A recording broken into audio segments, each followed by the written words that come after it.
Sejam bem-vindos a mais um episódio do podcast Direita Sem Café da Universidade Lusófona. Neste episódio, vamos explorar as causas dos transtornos alimentares e o impacto psicológico e social que eles provocam. Os transtornos alimentares, como a anorexia e bulimia, afetam mais de 70 milhões de pessoas no mundo e têm maior incidência entre jovens, especialmente mulheres entre 12 e 17 anos. Para nos ajudar a explorar, temos aqui a professora Ana Isabel Vieira, docente da Universidade Lusófona, doutorada em Psicologia Aplicada, especificamente nos temas das perturbações do comportamento alimentar. Com 22 artigos publicados em revistas científicas, e a sua atuação concentra-se na interface entre psicologia e ciências sociais. Primeiro de tudo, o que são os distúrbios alimentares e podem ser considerados uma doença? Bem, antes de mais, muito obrigada pelo convite para esta conversa sobre as perturbações do comportamento alimentar. Estas perturbações ou estes distúrbios alimentares, de facto, podem ser considerados como doenças do foro mental. São perturbações mentais, problemas graves que se caracterizam por uma perturbação persistente na alimentação ou na ingestão e que resultam num padrão alterado de absorção de alimentos e no consumo alimentar e que causam um déficit significativo quer ao nível da saúde física, quer no funcionamento psicossocial. Portanto, estamos aqui a falar, sim, de doenças do foro mental. Muitas vezes há esta ideia de que estas doenças são simplesmente manias de dietas, etc., mas não. Estamos aqui a falar de doenças do foro mental, de problemas graves que requerem naturalmente tratamento. E quais são os tipos mais comuns de distúrbios que afetam os jovens? E existem distúrbios com gravidades diferentes? Bem, existem várias perturbações do comportamento alimentar, algumas até mais focadas ou mais centradas no período da infância. No entanto, se falarmos naquelas que são mais incidentes nos jovens, temos principalmente 3 perturbações do comportamento alimentar, também são elas as mais conhecidas, que são a anorexia nervosa, a bulimia nervosa e a perturbação de ingestão alimentar compulsiva. Quanto à gravidade, todas estas 3 perturbações são graves, têm características distintas, mas também algumas muito parecidas. E quando falamos aqui em gravidade, se calhar vale a pena tentar caracterizar um bocadinho cada uma delas também para percebermos estas características que podem aqui levar a quadros mais graves. A anorexia nervosa é uma perturbação que se caracteriza sobretudo por um peso muito baixo. Há uma dieta restritiva que conduz a um peso muito baixo. Também outros métodos para manter aqui este peso muito baixo, como o jejum, o exercício físico excessivo. Pode haver também alguns comportamentos mais purgativos, como o vômito, por exemplo, o uso de laxantes, diuréticos, tudo para manter o peso muito baixo. E há muitas vezes a negação por parte da pessoa deste peso muito baixo. Às vezes estamos perante alguém com um índice de massa corporal bastante baixo, mas que mesmo assim continua a não se ver como tal, como tão magra. E há um intenso medo de ganhar peso. É uma perturbação que se caracteriza por um intenso medo de ganhar peso. Depois, a bulimia nervosa é uma perturbação que também ela pode envolver restrição alimentar, como a anorexia. No entanto, caracteriza-se sobretudo por episódios recorrentes da chamada ingestão alimentar compulsiva, em que num curto espaço de tempo a pessoa é capaz de comer uma grande quantidade de alimentos, muitas vezes alimentos muito calóricos, muito chocolate, muitos refrigerantes. Num curto espaço de tempo há assim uma grande ingestão deste tipo de alimentos e depois usa métodos compensatórios, comportamentos compensatórios, para de alguma forma, como o nome indica, compensar esta ingestão alimentar compulsiva. E é aí que ocorre o vómito autoinduzido, o uso de laxantes, diuréticos, exercício físico excessivo, tudo para compensar essa ingestão alimentar compulsiva. Aqui, o peso muitas vezes não é tão baixo como na anorexia nervosa. A pessoa pode ter um peso normal ou até um pouco acima do padrão normal. No entanto, é igualmente grave, não é por esta questão do peso que não deixa de ser uma perturbação grave. E como podemos falar mais à frente até de consequências desta perturbação, aí podemos perceber um bocadinho melhor porque é que também é uma perturbação grave. Depois, ao contrário da bulimia nervosa, na perturbação de ingestão alimentar compulsiva, nós temos na mesma os tais episódios recorrentes da ingestão alimentar compulsiva, em que a pessoa num curto espaço de tempo come uma grande quantidade de alimentos, com a sensação de perda de controle. É importante dizer isto, muitas vezes nestes episódios há uma falta de controle, há uma sensação de falta de controle sobre os episódios de ingestão alimentar compulsiva, mas não existem os tais métodos compensatórios. A pessoa não vomita depois de comer, não usa laxantes, diuréticos ou faz muito exercício. Portanto, não existe essa parte dos comportamentos compensatórios, é centrada somente nos episódios de ingestão alimentar compulsiva. Falando então das consequências físicas e psicológicas, como estava a dizer, Sim. Quais são as mais frequentes para quem sofre destes distúrbios alimentares? Bem, estas perturbações, como por exemplo a anorexia nervosa, como está associada a um peso muito, muito baixo, há aqui muitas consequências que estão diretamente relacionadas a esse peso corporal muito baixo e ao estado de fome, não é? À dieta muito restritiva. E aqui nós podemos ter consequências de várias ordem, desde, por exemplo, há muitas vezes alterações secundárias como alterações de temperatura corporal. As pacientes com anorexia muitas vezes relatam ter mais frio, isto porque é quase como um mecanismo de defesa do próprio corpo para fazer face à perda de peso, há mais frio. Há ao crescimento também muitas vezes do chamado lanugo, que é assim um pelo muito fininho por todo o corpo, mais uma vez para proteger a pessoa até da própria... lá está, da baixa de temperatura corporal. Pode haver aqui consequências também a nível de cardíacas, baixa de tensão arterial, anemias, tudo provocado pelo baixo peso, pelo estado de fome, pelo facto da pessoa não ter o aporte nutritivo necessário. Há consequências também a nível de interação social, não é? Muitas vezes estas pessoas, e isto é um bocadinho transversal a todas as perturbações de comportamento alimentar, há um isolamento maior, as pessoas evitam comer à frente de outras, faltam a almoços, faltam a festas, portanto há aqui um maior isolamento, um maior retraimento social também. Na bulimia, por exemplo, o facto das pessoas vomitarem frequentemente faz com que haja aqui a perda de íons, de eletrólitos, o que é muito perigoso até a nível cardíaco. Isto pode originar aqui também alguns problemas, até ataques cardíacos, arritmias, etc. É muito perigosa essa perda constante de nutrientes, de eletrólitos. E temos aqui até outras consequências, como calosidades nos dedos. A pessoa provoca constantemente o vómito e começa a desenvolver uma espécie de calosidades nos dedos, que ao mesmo tempo é um sinal também da perturbação. As glândulas salivares muito inchadas, problemas gastrointestinais. E mais uma vez, não é, as questões também a nível da interação social também aqui. Esses são alguns dos sintomas que indicam que uma pessoa está com um distúrbio alimentar? Pode ser um dos primeiros sintomas, esses? Também podem ser sinais, sim.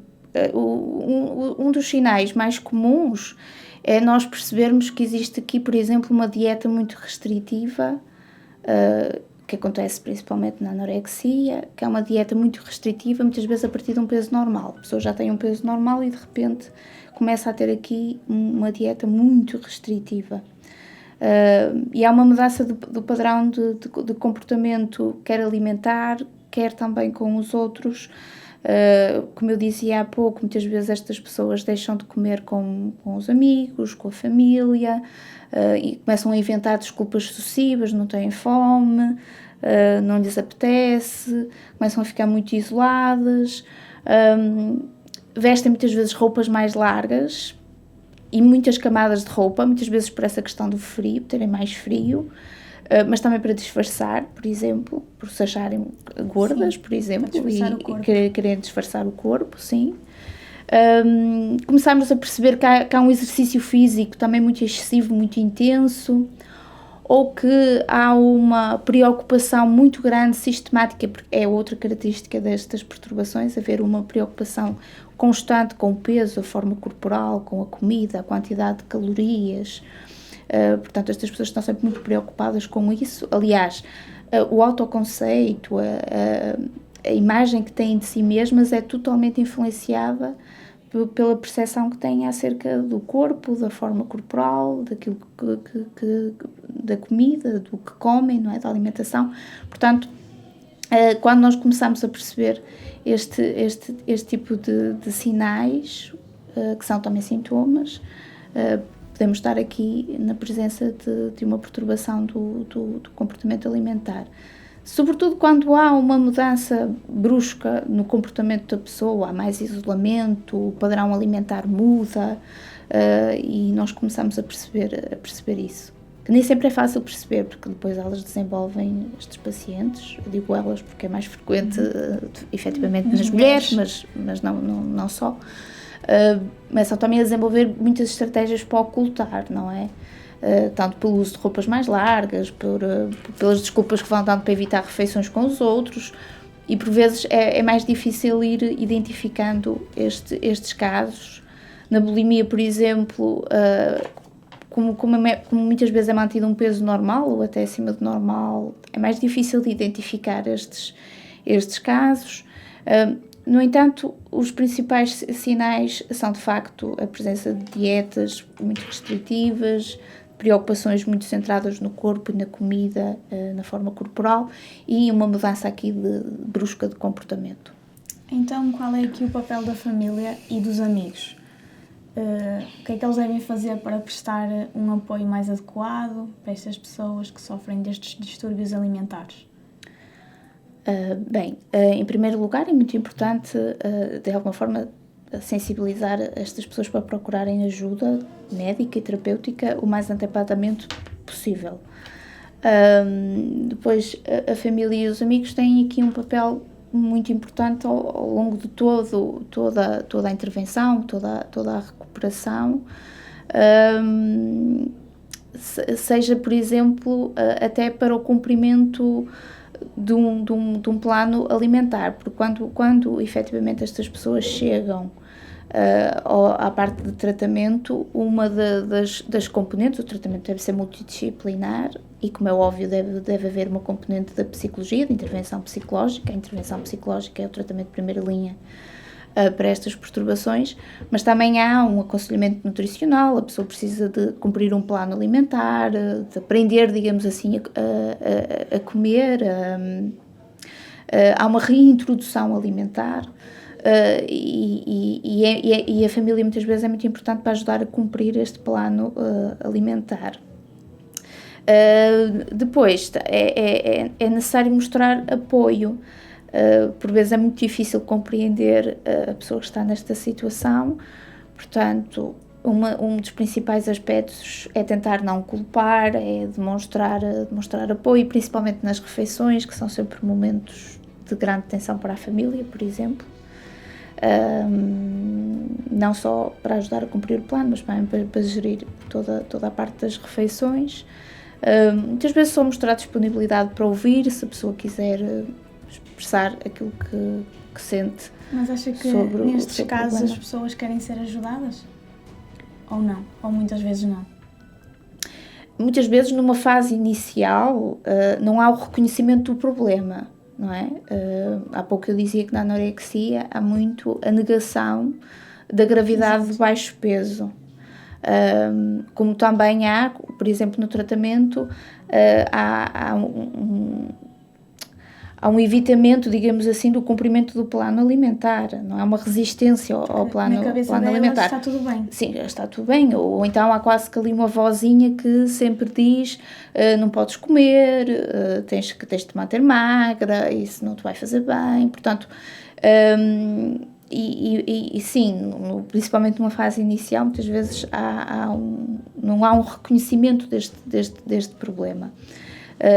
No entanto, pressupõe-se que depois, com o prosseguir do tratamento, da intervenção, a pessoa começa a reconhecer de facto que há aqui pensamentos disfuncionais, que há aqui crenças que são imprecisas e que precisam ser trabalhadas e modificadas, e começa a tomar consciência de que tem de facto um problema e que tem de o mudar. E aí o apoio da família também é muito importante, da família e dos amigos. Podes explicar quais são as metodologias terapêuticas consideradas as mais eficazes para tratar e promover a recuperação destas pessoas? Bem,